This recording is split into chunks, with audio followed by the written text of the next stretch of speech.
It was meant to be a perfect celebration, a day wrapped in white fabric, laughter, and promises of love. Guests arrived smiling, unaware that beneath the elegance, something ugly was waiting to surface. She was only there to serve, moving quietly through the room, doing everything right, expecting nothing in return.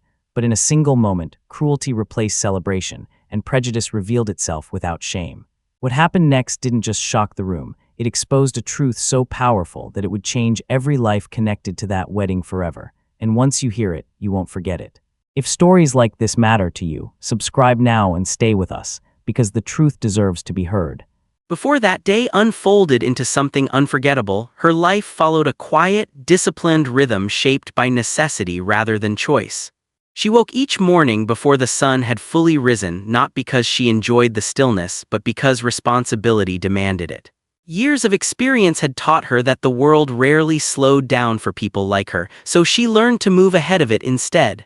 Every morning began with preparation, measured, careful, deliberate, because mistakes were costly when you were constantly judged more harshly than others. Her work had never been glamorous. It was service, plain and demanding, performed in spaces that celebrated other people's milestones while quietly overlooking those who made those moments possible. She had worked in banquet halls, hotels, private events, and grand weddings where elegance was expected and invisibility was enforced. The rules were unspoken but deeply understood. She was to move efficiently, speak only when necessary, smile without expectation, and never disrupt the illusion of perfection that surrounded the guests. Over time, she had grown skilled at reading rooms. She could sense impatience before it turned into anger, entitlement before it hardened into cruelty. She knew which guests would avoid eye contact entirely and which would look at her as though her presence itself was an inconvenience. These patterns were not random. They followed her wherever she went, shaped by assumptions made long before she entered the room, assumptions tied to her skin, her uniform, her silence. Still, she carried herself with dignity. Not because the world rewarded it, but because she needed to preserve something for herself. Dignity became her quiet rebellion. Each shift was endured with patience, each insult absorbed without reaction. She told herself it was temporary, that endurance was strength. That survival sometimes meant choosing peace over confrontation, even when peace came at the cost of self-respect.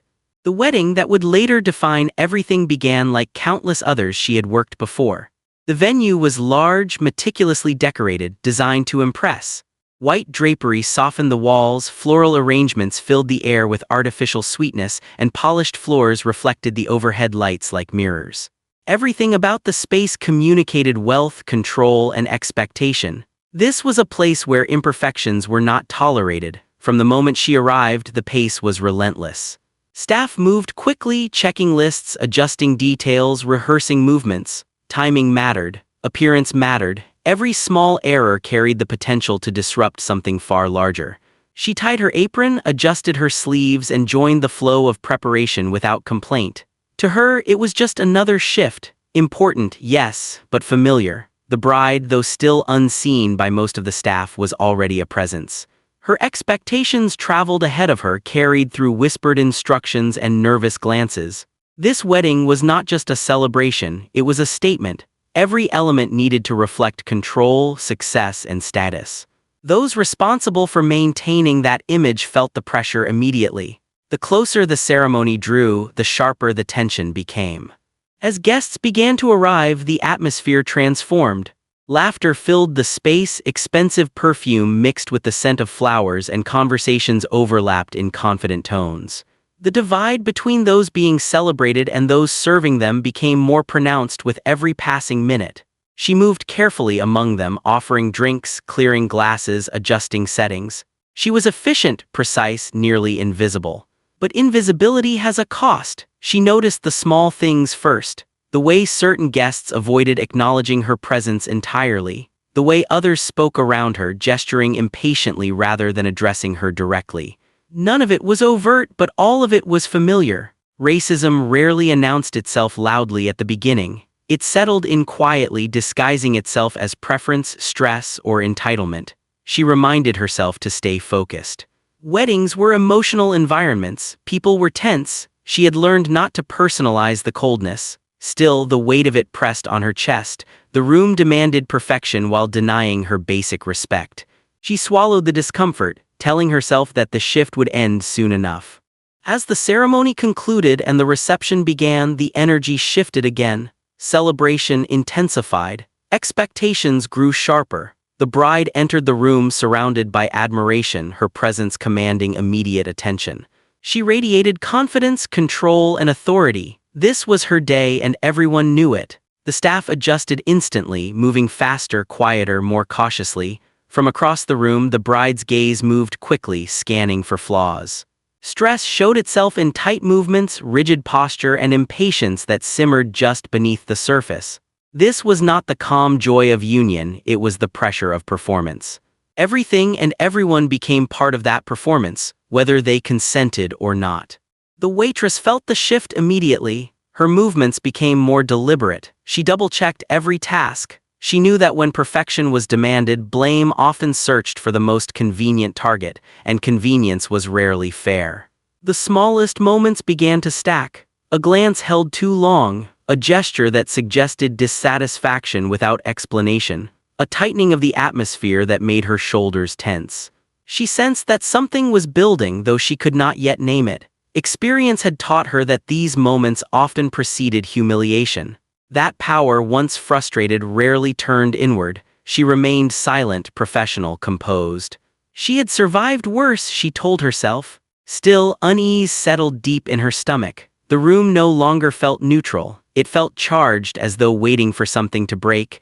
Racism thrives in spaces where power goes unquestioned. It hides comfortably behind wealth, celebration, and authority. In that room, surrounded by people eager to preserve the illusion of joy, cruelty found fertile ground. And the woman moving quietly between tables had no idea how close she was to becoming its target. As music swelled and glasses were raised, the illusion of perfection stood tall, fragile, and strained. Beneath it, resentment and entitlement churned. All it would take was one moment, one decision made without empathy, one belief that consequences belonged to someone else. And in that space between celebration and control, the tension tightened, unseen but inevitable, waiting for the moment it would finally reveal itself. As the reception moved deeper into the evening, the atmosphere inside the hall continued to shift in ways that were difficult to explain but impossible to ignore. What had once felt like controlled excitement now carried an edge, sharp and unpredictable.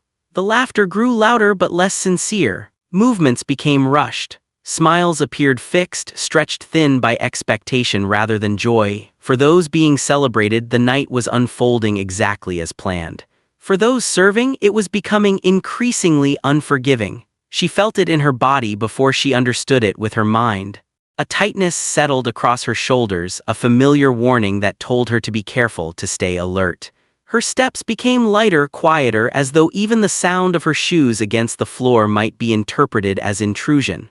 She adjusted her posture, checked her hands, corrected small details no one had mentioned. Perfection was demanded without instruction, and failure was assumed before it occurred. The bride moved through the space with mounting agitation. Her presence carried authority that bent the room around her.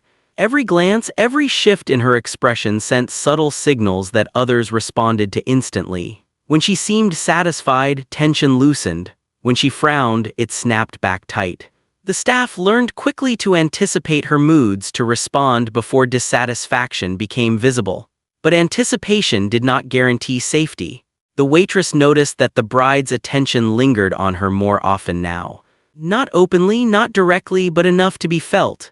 It was the kind of attention that searched for fault, that looked not to understand but to judge. Each time their paths crossed, the room seemed to hold its breath. She told herself it was coincidence. She reminded herself to stay focused. Still, the sense of being watched refused to fade. Small interactions grew heavier. Requests came with sharper gestures. Instructions were repeated as though she had failed to hear them the first time. The tone of the room shifted from celebration to command. What should have been a shared effort toward a successful event began to feel like a test she was expected to fail. Racism often operates through pressure before it shows itself through action. It creates an environment where one person is constantly on edge, forced to perform under scrutiny while others move freely without consequence. In that room, power had a clear direction, and she stood at the lowest point of it. As the evening wore on, exhaustion crept in. Her feet ached, her hands felt raw, and her mind struggled to keep pace with the growing tension. Fatigue made everything feel closer to the surface. Every sound felt louder, every look felt heavier. She could sense that patience, whatever little existed, was wearing thin. Then came the moment when everything narrowed. It did not announce itself. There was no dramatic pause, no warning sign. 1 second flowed into the next until suddenly the space around her felt too small, too tight. The noise dulled, replaced by a ringing silence that seemed to close in from all sides. She became acutely aware of where she stood, of how visible she suddenly was. The act was swift and unmistakable. In front of a room full of people dressed for celebration, she was struck. Not in private, not behind closed doors, but openly, publicly, without hesitation. The sound cut through the air more sharply than any music, louder than any laughter that had filled the room moments earlier. Time fractured. For a brief moment, no one moved. Faces froze mid-expression, conversations died mid-sentence. The celebration collapsed into stunned stillness. Dozens of eyes fixed on the scene, struggling to process what they had just witnessed. Pain registered slowly, first as heat, then as shock. Her body reacted before her mind could catch up. Her hands trembled, her breath caught. The physical sting was sharp, but the humiliation was crushing. In a single instant, she had been reduced to something less than human in front of strangers who now held her vulnerability in their gaze.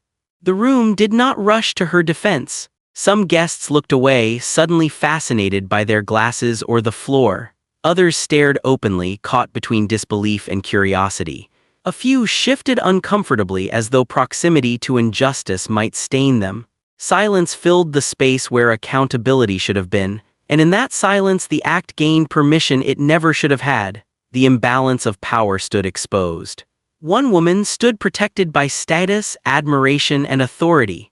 The other stood alone, stripped of dignity, expected to absorb the violence quietly. This was not just a moment of anger, it was entitlement asserting itself without fear of consequence. The bride remained unmoved, secure in her position, certain of her control. This certainty was what made the act so devastating. It was not impulsive, it was deliberate, a message delivered without words. You are beneath me and I can prove it in front of everyone. For the waitress, instinct screamed to disappear. Years of survival taught her that reacting could make things worse, that standing up could invite further harm. That dignity in spaces like this was often punished rather than protected. Her body stiffened as she fought the urge to retreat inward, to shrink herself smaller than she already felt. But something inside her shifted. The shock began to give way to something deeper, heavier, steadier.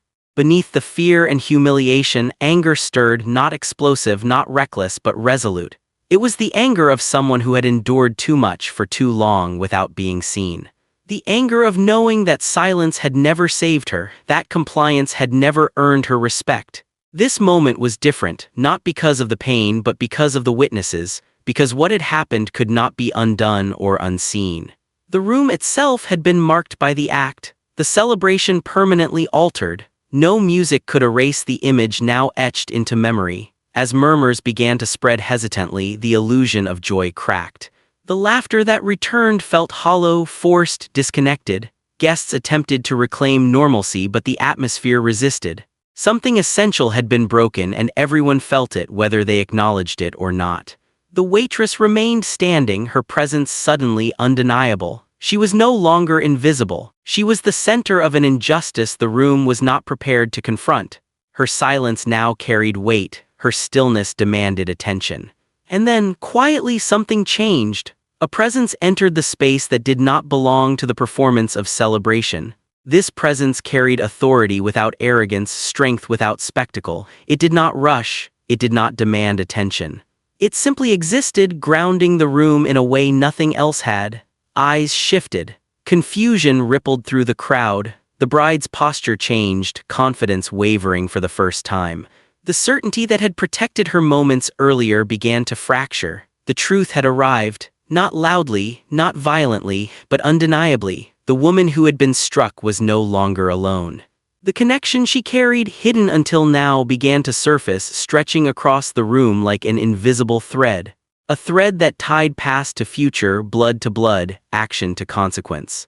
The room leaned forward, sensing that something irreversible was unfolding. What had begun as an act of public humiliation was transforming into something far more dangerous for those who believed themselves untouchable. The power dynamics shifted subtly, then unmistakably.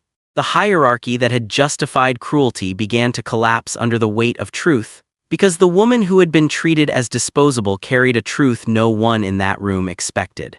And when it fully emerged, it would leave nothing the same. The room seemed to contract around the truth as it began to surface, as if the walls themselves understood that something irreversible was taking shape. The celebration that had once filled the space now felt distant, almost inappropriate, like music playing after a storm has already destroyed the house. Every face in the room carried a version of the same confusion, the same dawning awareness that this moment was no longer controllable. The presence that had entered the room changed everything without a single dramatic movement. It did not demand attention, yet attention bent toward it naturally. There was weight in that stillness, the kind that comes from years of restraint, endurance, and unspoken authority. The room recognized it instinctively, even those who could not explain why felt compelled to watch. The bride sensed it too. The confidence that had fueled her actions moments earlier faltered. Her posture stiffened, her certainty cracked, and for the first time since the evening began, her control over the narrative began to slip. The room that had revolved around her expectations now shifted its focus elsewhere. Power, once assumed to be permanent, revealed how fragile it truly was. The truth emerged not as a spectacle but as an undeniable fact. The woman who had been struck was not a stranger passing briefly through the bride's life. She was not an anonymous figure meant to absorb mistreatment quietly. She was tied directly to the bride's future, bound by blood and legacy in a way that could not be dismissed, explained away, or ignored. The connection did not need words to be understood. Its weight pressed into the room, heavy and suffocating. Shock rippled outward in waves. Guests struggled to reconcile what they were witnessing with what they believed moments earlier. The hierarchy they had unconsciously accepted collapsed in real time.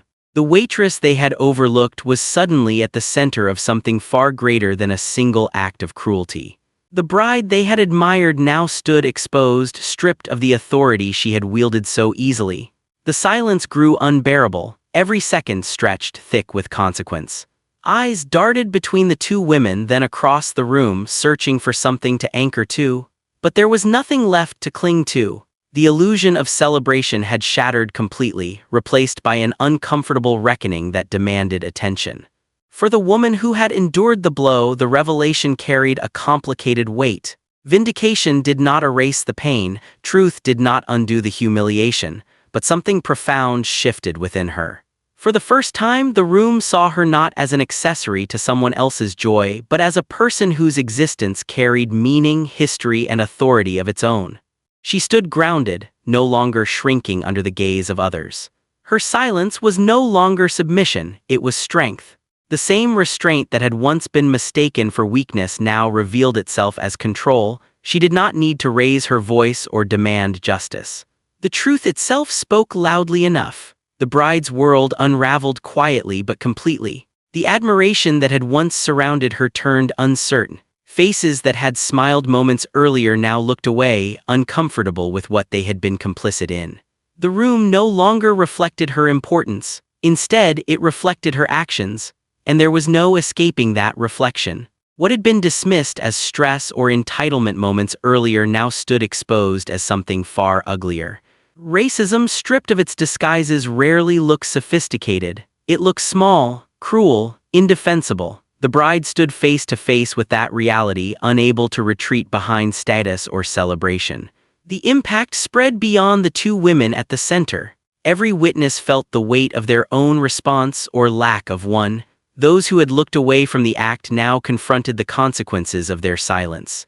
Those who had rationalized it felt the discomfort of recognition. The room became a mirror, forcing each person to examine where they stood when dignity was stripped away in public. This was no longer a private failure, it was a collective one. The atmosphere shifted from shock to reckoning. The event that was meant to mark a beginning had instead become a moment of exposure. Relationships strained under the pressure of realization. Conversations died before they could begin. The future, once imagined clearly, now felt uncertain and unstable. For the bride, the collapse was internal before it was external. The identity she had constructed, one built on control, admiration, and entitlement, fractured under the weight of her own actions. The realization that she could not undo what had been done settled in slowly, painfully. No apology could erase the moment. No justification could soften its impact. The truth had changed everything. For the woman who had been humiliated, the moment carried a strange duality. Pain remained, but so did clarity. She had spent years believing that endurance was the only option available to her. That survival required silence. But standing there now, surrounded by witnesses who could no longer deny her humanity, she understood something crucial. Her worth had never been conditional. The room had simply failed to recognize it. This realization did not heal her wounds, but it gave them meaning. It reframed her endurance not as weakness but as evidence of strength forged under pressure. She had survived systems designed to diminish her. And now those systems stood exposed. The celebration never recovered. Music felt inappropriate. Laughter sounded forced. Guests lingered uncertainly, unsure of how to behave in the aftermath of such a revelation. The event continued in name only, stripped of joy and authenticity. What remained was a hollow performance, unable to mask the damage done. The bride's authority dissolved completely. Decisions no longer flowed from her effortlessly. The room no longer responded with eagerness. The power she had wielded moments earlier evaporated, replaced by discomfort and distance. Status proved temporary when confronted with truth. As the evening wore on, the reality settled into permanence. Nothing about this night would ever be remembered the way it was intended. It would not be recalled as a celebration of love, but as a moment when prejudice revealed itself without disguise. A moment when silence was broken not by shouting but by truth. And yet, this was not the end. The exposure was only the beginning of accountability. Consequences lingered just beyond the edges of the room, waiting to unfold. Relationships would be tested. Reputations would shift. Futures would bend under the weight of what had been revealed. As guests slowly dispersed, carrying the story with them, one truth echoed clearly through the silence left behind.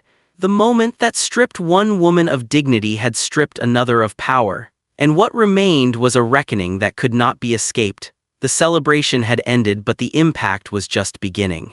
The night did not end with applause or closure. It ended with people leaving quietly, their footsteps softer than when they arrived, their conversations reduced to whispers or silence.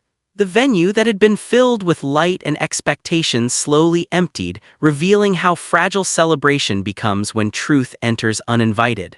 What remained was not joy but residue, the kind that lingers long after decorations are removed.